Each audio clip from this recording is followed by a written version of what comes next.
ঢাকা কলেজের কথা যদি বলি, ঢাকা কলেজ ছাত্র সংসদ ৩২ বছর পর আমরা আওয়াজ উঠে এসেছি। যা ৩২ বছরের পূর্বে ২৪ বার মনে হয়তো নির্বাচন হয়েছিল, ছাত্র সংসদ নির্বাচন। তো তৎকালীন সময়ে যা প্রক্রিয়াধীন ছিল ছাত্র সংসদ নির্বাচনগুলা, আমরা এই ৩২ বছর পর এসে আমরা দেখতে পাচ্ছি যে আসলে ছাত্রদের অধিকার নিয়ে কথা বলার জায়গাটাই হলো ছাত্র সংসদ। তো সেই জায়গাটা উন্মুক্ত হচ্ছে।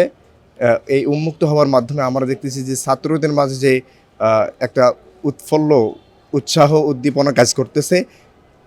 তারা চাচ্ছে যে হলো ছাত্র সংসদ নির্বাচনের মাধ্যমে যেহেতু আমাদের অধিকারগুলো আদায় হবে, এটার জন্য তারা সবাই আনন্দিত এবং সবাই ঐক্যবদ্ধতা আওয়াজ, যে সবাই মিলে ঐক্য করো, ছাত্র সংসদ চালু করো, ছাত্র সমাজ ঐক্য করো, ছাত্র সংসদ চালু করো। আমরা ইতিপূর্বে দেখেছি যে ডাকসু নির্বাচন হয়েছে, তারপরও জাকসু নির্বাচন হয়েছে, এরপর চাকসু নির্বাচন হবে এবং রাকসু নির্বাচন হবে। এই সবগুলাই পাবলিক ইউনিভার্সিটিতে প্রক্রিয়াধীন আছে। তো সেই জায়গা থেকে আসলে পাবলিক ইউনিভার্সিটি এবং কলেজগুলোর অথবা অধ্যাদেশ ভিন্ন। সেই জায়গা থেকে আমরা দেখতেছি যে পাবলিক ইউনিভার্সিটিগুলোর অধ্যাদেশ হয়েছে এবং সেগুলোতে গতানুগতিক নির্বাচন হচ্ছে এবং ফলপ্রসূ হচ্ছে।